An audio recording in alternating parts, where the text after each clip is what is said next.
Thanks for the opportunity to talk about our experiences in this particular partnership. And it's been, I would say it's been one of the most enjoyable projects that I've worked on recently.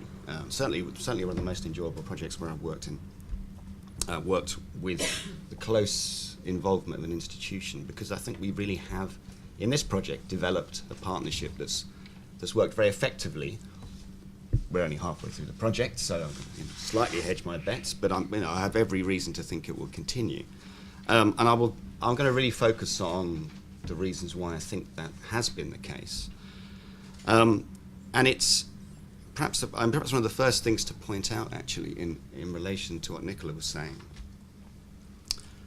On the one hand, I think academia can contribute to understanding complexity. But in our project, actually, in a sense, it's almost what we're trying to contribute to is to a process of simplification of the sorts of processes that we would normally, or sorts of approaches we would normally take. So I think there's possibly sort of two modes of collaboration we can think about here. Anyway, we can maybe that will come out more in the discussions later. But I think there are different sorts of distinctive roles that academia can bring to these partnerships.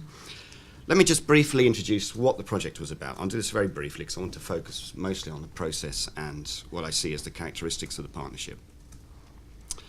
The Emergency Capacity Building Project, which many of you will know of, it's a collaboration of several INGOs. A couple of years ago, identified the perceived need to looking to develop guidelines for assessing impact of humanitarian interventions following rapid onset disasters. Oxfam, primarily via Vivian Walden, who's going to join us later, join us here later, and supported by Catherine Gould, also at Oxfam, then I think approached ELRA's Research and Matching Facility to look for potential academic partners to work with. And through Danny McAvoy, who's sitting next to Vivian there, formed a partnership with our school, which is the School of International Development at University of East Anglia. So with myself and Marcella at Arizona. The idea in terms of developing these guidelines, or really a series of ideas that came into it, was on the one hand, this whole approach about good enough, a good enough approach to evidence building.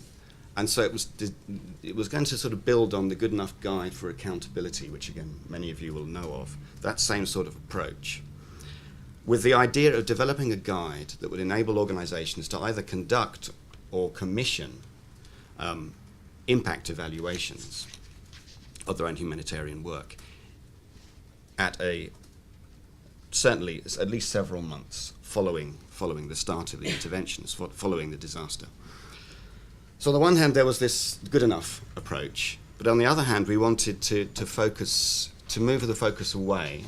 Now, I recognise we're not the only people to do that, but to move the focus away from looking at the sort of direct output measurements of humanitarian interventions, but instead to try to assess contribution to change. And as I say, I recognise that approach has been taken by others.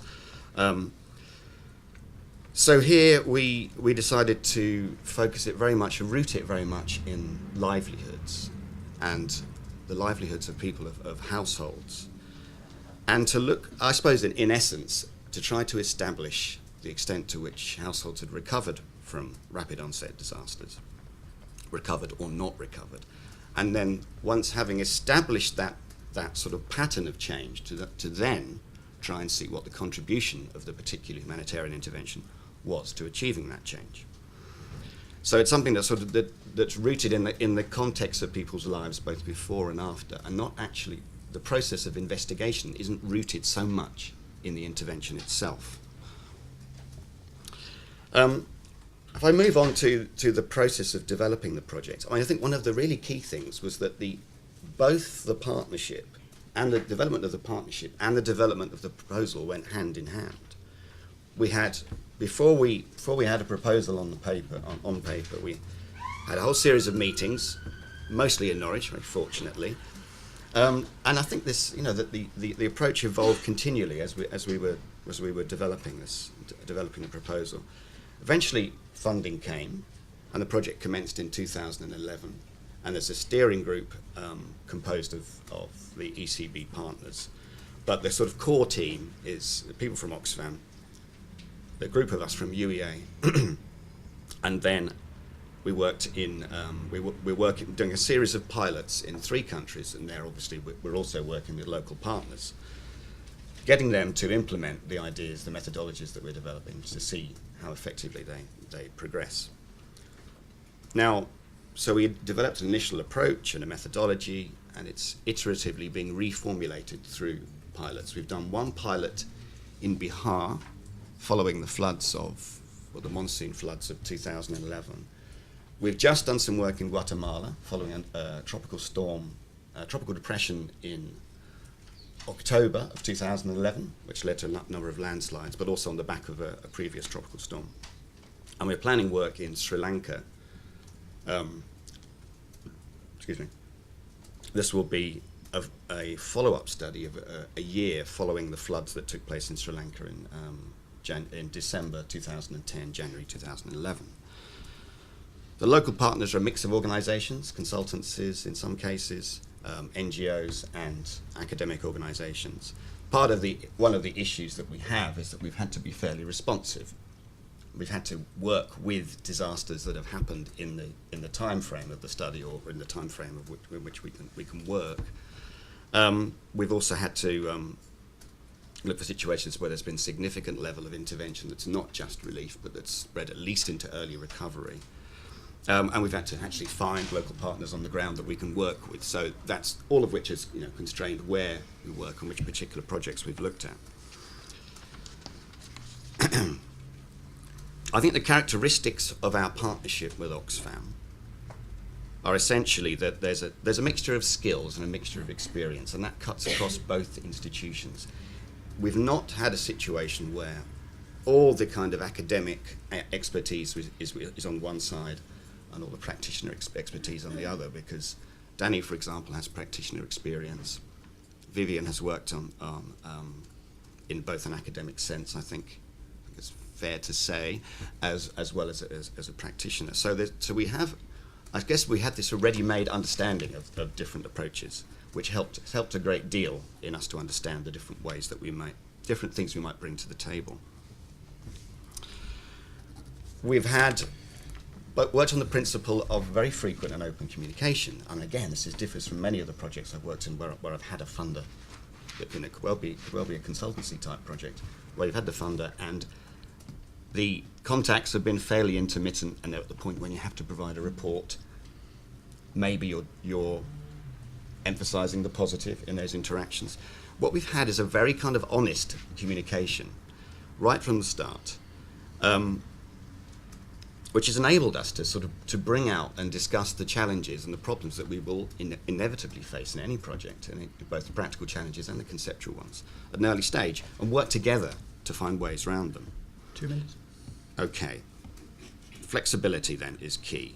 Early identification of challenges, and the directive engagement of Oxfam in developing the concepts with us, developing the approach with us, and also I'm very much hoping that Vivian's going to join us in the field in Sri Lanka for the next trip, so that we can actually work together again and see and observe how these methods we're developing are put into operation. 5 points, which I'll say very quickly. What I see as the really key strengths of the partnership and why it's worked as an academic and NGO partnership. It's a genuinely interesting and relevant topic. It's been a genuine problem that's been challenging academically, but we feel it's got a very clear purpose. Shared ownership of the problems, so that we work together to try to solve the inevitable problems and challenges that appear. It almost goes without saying that it's relied on a lot of very effective management and support on both sides. A working relationship built on trust and a fair degree of honesty, and a readiness to see the need for flexibility. And I think that from the academic side or from the researcher side, that's often a problem when you're working with what is effectively a funder, or at least a conduit for funds. research plans, when you initiate them, particularly if it's a complex project, will inevitably change. That's always the way. And there's been a recognition that there has to be flexibility built into every step of the process in order to make it work and to keep an eye on, always on achieving the outcome. And the route to that outcome may have to change. We haven't got to the outcome yet, but we're getting there. That's very interesting. You know, we often talk about the difference between the kind of public sector procurement model of research and the foundation model of research.